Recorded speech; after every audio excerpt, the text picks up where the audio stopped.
17. The burden against Damascus. Behold, Damascus will cease from being a city, and it will be a ruinous heap. The cities of Aroer are forsaken. They will be for flocks which lie down, and no one will make them afraid. The fortress also will cease from Ephraim, the kingdom from Damascus, and the remnant of Syria. They will be as the glory of the children of Israel, says the Lord of hosts. In that day it shall come to pass that the glory of Jacob will wane, and the fatness of his flesh grow lean.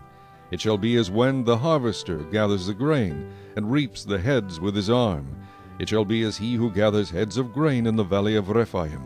Yet gleaning grapes will be left in it, like the shaking of an olive tree, 2 or 3 olives at the top of the uppermost bough, 4 or 5 in its most fruitful branches, says the Lord God of Israel.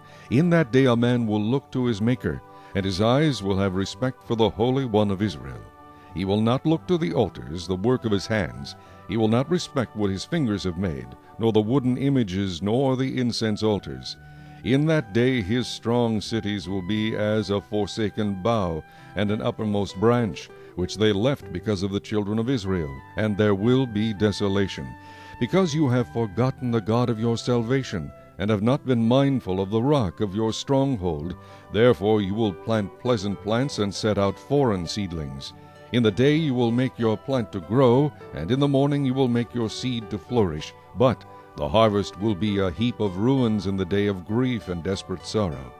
Woe to the multitude of many people who make a noise like the roar of the seas, and to the rushing of nations that make a rushing like the rushing of mighty waters. The nations will rush like the rushing of many waters, but God will rebuke them, and they will flee far away, and be chased like the chaff of the mountains before the wind, like a rolling thing before the whirlwind. Then behold, at eventide, trouble, and before the morning he is no more. This is the portion of those who plunder us, and the lot of those who rob us.